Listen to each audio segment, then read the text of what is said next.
nani on ka ma fa ni do misiri kono yanto bolon fe fu on wo jetu ba klante ma dafa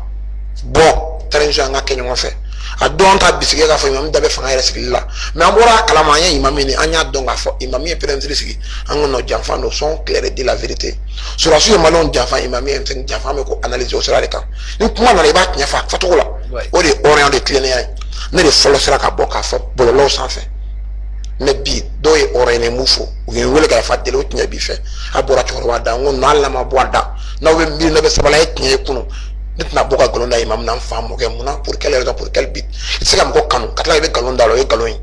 ala kan beno cheja en dine mori am sira galon yen imam ne filla do ba kara fa ul dai de mere bala ko mate par kaju ma son temps ani mo wona ba kara fa le bi u dai de mere imam kara fa sugila na filla se ga bo filla e ala ka joni ne do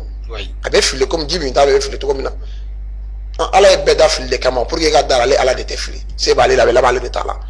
Donc, on a eu l'erreur de même boire café pour justifier, on a eu point de presse là. En justifié, il a commis beaucoup des erreurs encore. Parce qu'il fait une fois, mon fois.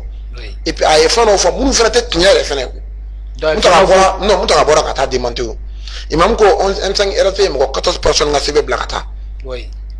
Kati, ma bouillant dans les camps. Au 14 personnes à ma sur là, on y est café. Café, il m'a dit qu'on a bougé de nous suivi Blakata. Mais comment c'est mettre le mouton à l'enfant de ma fouille?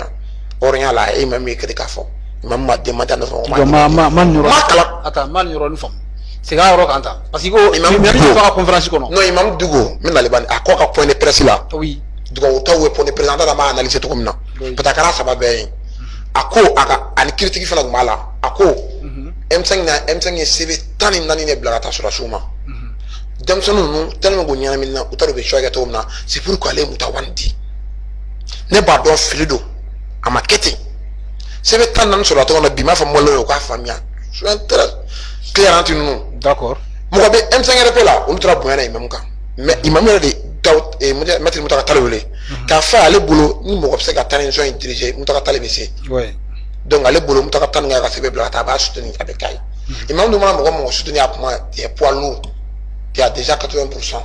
Oui. Angana nyongo nenge. Oui. Fangare kumbala lamene no. Donc mutaka ka sebe ida sebe tola. Bon on déplacer la imam digo fait. En fabola sur marché siko.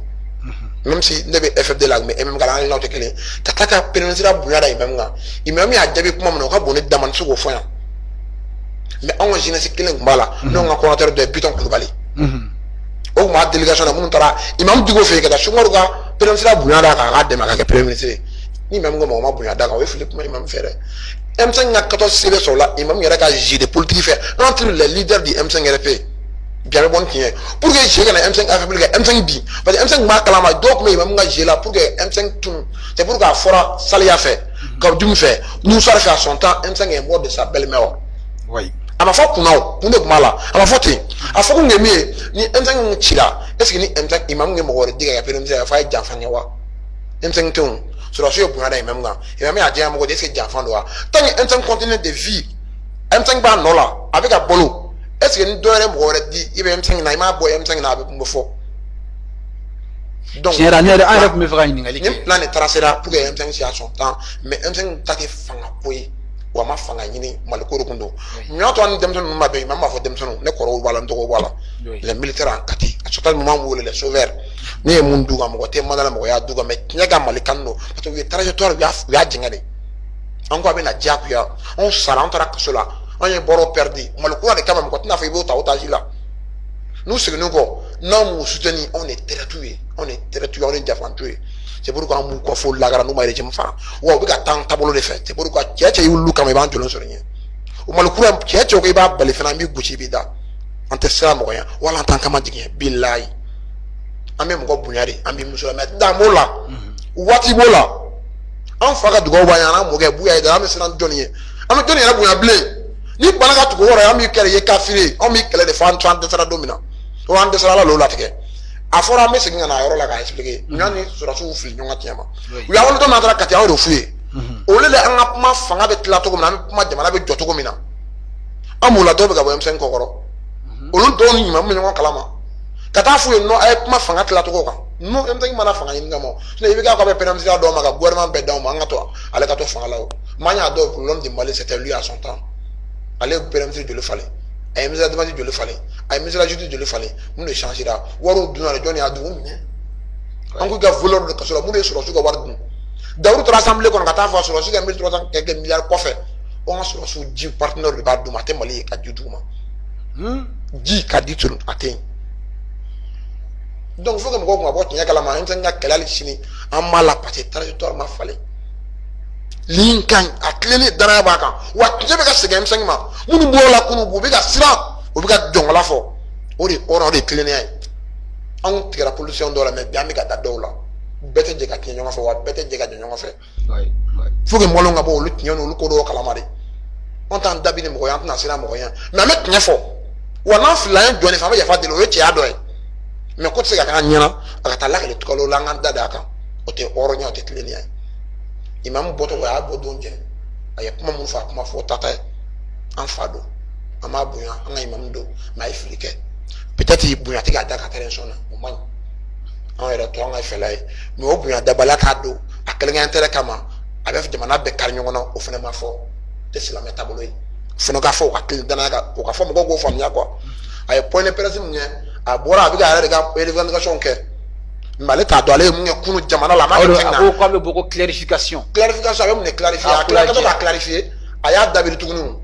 clarification fait mun ta ka mal jama clarifier fenti ma mo kalama e ko mo mata bunya de ga ne ba kalama bunya de ga ere do lo ka tada ako premier ma tellement o ko mun ngala ga dalo ma sa ka fale mais c'est better wa c'est kun tala de mon avait choisi M5 be génétique be ga voix dama anya mi te choix la été choisi pour être le premier ministre du Mali a fait le choix de M5 ma donc ale se kam ko choisi so le jigida ala de gala da to atara da ka sebe tanam dara ka tatara a fo imam insisteni wa même ngo no abe mun na le ga dala ma fale o se ka ke na ma fale mais ale a fo do yo do era tara fale ale ma shota lula ale ye shota gen mo la a je mo mi an to kala la abe burkina mali bina mali ga ta ke faro sawe ale mana mali deme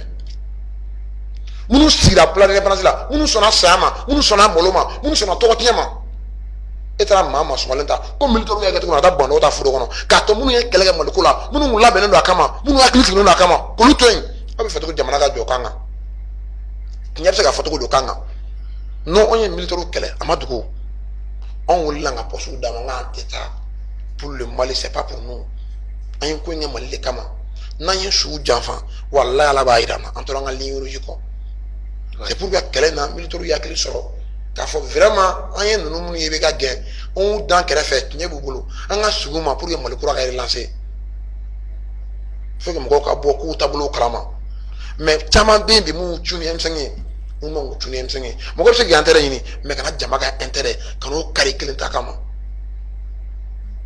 amana gela tukutuku jama te nye to ako kilin takana ta jama ta nye chamo ke me bitnya bangale flani on mangal ningo mais ka fo ibe bok tension tableau manja o joy o yakina mais kun koro kala ka fi ba nga mi ansi le yana antuna so mama foyi ni ngara on era jole yana on ni keleke on so nga sa mi siri kono maliko kam ama boli on yoke voilà.